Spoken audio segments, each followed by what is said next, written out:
Okay, I want to introduce my guest today. We have Lucia Atkins from Tampa, Florida. Lucia is a chef, and she's going to be filling us in on some things that she's done with her career. We also have our co-host Keita Rowe and our sports writer Jerry Rowe. So we're going to start with Lucia. Hello, Lucia. How Hello. are you? I am good. And how's everybody out there in Radio Land today?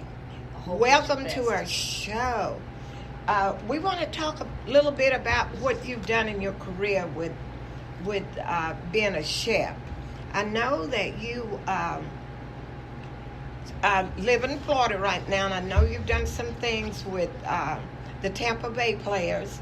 You've also done some things with Peter Warwick, one of our former best football players. Tell us a little bit about what you do. Well, I attended Ivy Tech in Fort Wayne, Indiana culinary program, and after I left there, I relocated to Tampa, Florida, and I've been there almost 21 years. And since being there, I've had the opportunity to cook for quite a few of the Buccaneer players in the past. Their personal chef. I've been a personal assistant to Peter Warwick. I started out being the chef and then just expanded over into doing his parties. Had the opportunity to cook for the Seattle Seahawks when they went to the Super Bowl, when they won the playoff game. I All right, flew out to cook for hey. them. And then I've also made a career of cooking for the private schools. A lot of our private schools, the food programs are not Yum, efficient. yum. So I go in and I cook everything from scratch, from steak and potatoes to chicken and rice. They have a special diet, and I've done that for about the last 15 years. And now my new embarkment is Tampa Bay has a new arena football team, the Hornets, and I will be their head chef and their VIP chef starting in April. Wow, I'm telling you, that is really something. That goes to show you can do whatever you want to do. God give us the power to pick up and do whatever it is that we want to do. What do you think, Keita, about... Go ahead. I think that's amazing, and I think I'm ready to try some of that good food. Really? No, I wish my trip wasn't so short, but I got to go back home, and I've got some orders and things for the holidays, so I've got to get back home. Well, I know that you come up, and the radio show had a big party last night, and you did the decoration for the party. How did that turn out? That turned out just wonderful. And a tip for all you out there that want to have a Christmas party and you're short on money for decorations: lights, lights, lights. You wrap them in foliage. If you have the fake trees, the artificial trees, I won't call them fake, but artificial trees, lights. That's just what it's about, lighting up a room. That's what Christmas is about. Christmas is about light. Right. The hope, the belief, and just light. Right.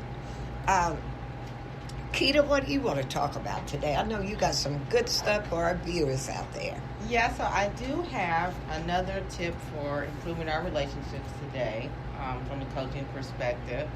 And today's tip is to practice self-care. And self-care is pretty explanatory. It's the act of taking care of yourself. Really? There's two reasons why we want to practice self-care. Number one is that we set our own standards for how people treat us. So in any relationship that you're in, whether it be at work with your boss or in a romantic relationship, you have to set boundaries and let people know that you have standards on how you're going to be treated. Really? Number two, it protects your physical and mental well-being and health. There's a saying that I really like that is, you cannot give from an empty cup. So if you've depleted yourself mentally and physically, you're not going to be too good to anybody else. Really?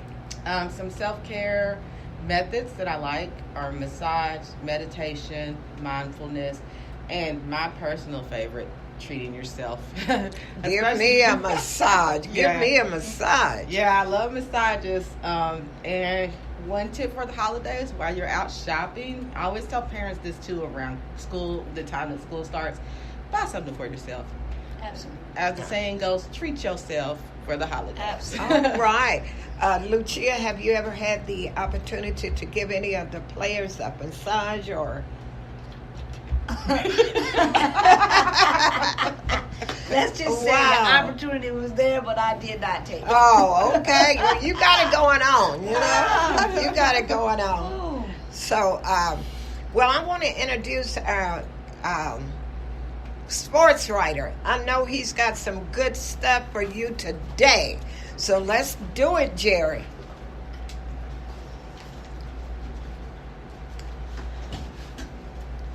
Good morning. Good morning. All right. How's everybody's Sunday morning starting off? I hope it's all right. Fine.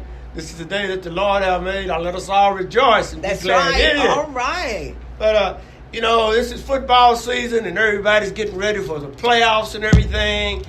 And, you know, the college football playoffs, pro football playoffs and all that. And that is great. But one thing that is left out sometimes, I'll get the last line on the paragraph or the last on the totem pole is the HBCUs, the historic black colleges and universities football teams. They are historically been one of the main ingredients that produces the players that have played in the NFL going all the way back. That's right. You know, these guys, I mean, out of the 266 Hall of Fame in the Football Hall of Fame, 29 of them came from HBCUs, black colleges. I mean, here's a list here. Larry Little, Bob Hayes, Harry Carson, Shannon Sharp, Alvin Bethel, Deacon Jones, Willie Lanier. All these players played on the historic black colleges. And then in the 1960s, a little bit before that in the North, by the mid-60s, the universities, predominantly white, began to increase their rosters with African-American players. Right. And these players who didn't have a choice before played on the HBCU universities, and they were great. I mean, these guys were good. We're talking about the Walter Paytons of this world, All-American, all-time football, Jerry Rice, who you played for San Francisco 49ers. And Michael Strahan, who had a TV show after he got popular with the TV show, almost as popular as his football career with the New York Giants. So on and on and on, these players played at these historic black colleges. And 2 weeks ago, the Bio Classic, there were 65,000 people in the New Orleans Superdome to watch Grambling play Southern to see who got a chance to play for the National Black Championship. And it was a great game, went down to the wire. I mean, it was on CBS Sports. It was covered worldwide. And Southern won that. Southern is in Baton Rouge. Grambling's in Grambling, Louisiana, but pretty close to Shreveport, Louisiana. But as you notice, most of the black colleges and universities were in the South. Because, obviously, most of the slaves were in the South. I hate to bring that up, but that's where it was. And so these universities started in the South. You're talking about South Carolina State. North Carolina has itself about 7, Livingstone, Johnson C. Smith, Elizabeth City, North Carolina Central, North Carolina A&T. Then you go to South Carolina, you got South Carolina State. Then you go to Florida, you got Bethune-Cookman, you got Florida A&M at Tallahassee. And notice for his world famous marching band.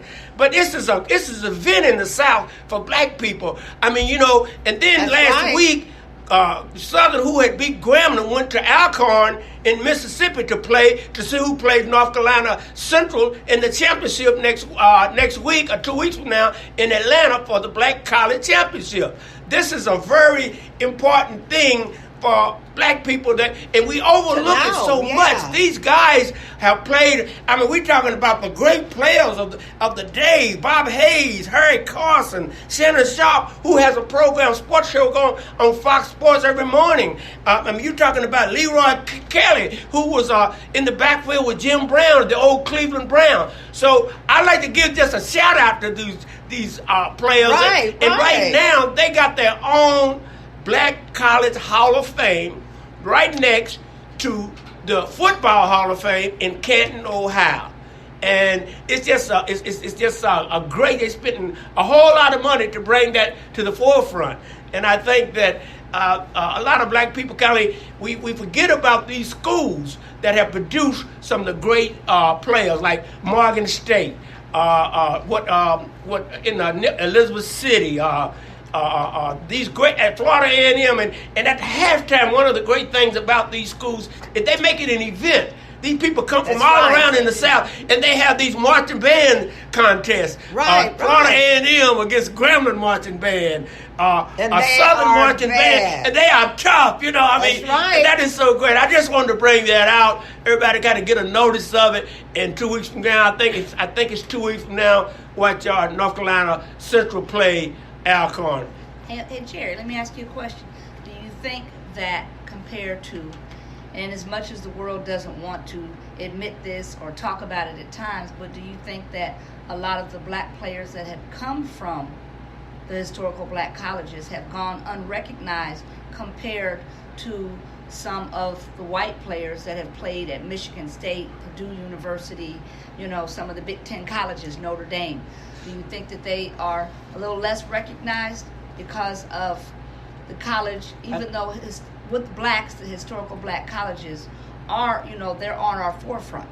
That is a good point. That is a good point. Really. And I think that these guys that played in those particular era, they only get recognized for the fact that they played on the National Football League, and they don't particularly mention that they played on a historical black college and university. Now, you hit a good point there. And so I think that's why this Hall of Fame thing came about. The NFL got behind it, too, to sponsor it, because they realized that these were the cornerstones. Because before that, there was, I mean, I was a kid myself. I'm telling you how old I am. But when I used to look at the NFL in the 60s, I'm telling you how old I am. It's the fact that I could count on my fingers, and not all on my fingers, to how many black players was on the NFL teams. And as it gradually increased through the 70s and the 80s, and now the NFL represents about 75% of African American. We're not taking anything away from the Caucasian player, because they're great too. The Bradys and the Rodgers and the guy down here at Carolina, the little running back. But it's just a fact. It's a fact that black players were not really mentioned in that era, and these guys were great to make these. When the NFL really become popular, these black players was making great impact. Jim Brown, in the prime of his career, retired in 1965. He said, I done all I could do. And so he said, they ain't paying me no money, so let me go into the movies. And he made 100 movies.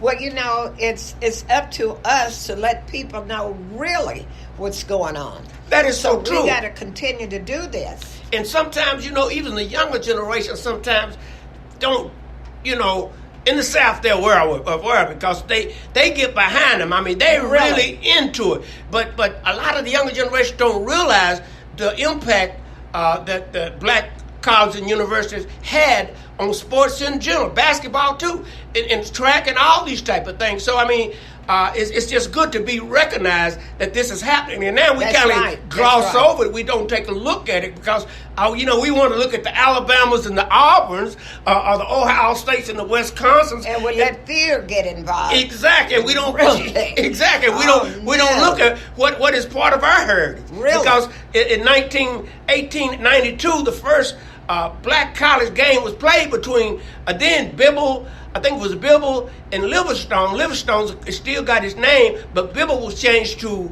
Johnson C. Smith in North Carolina. They played the first game, and I wasn't quite 2 years old in 1892.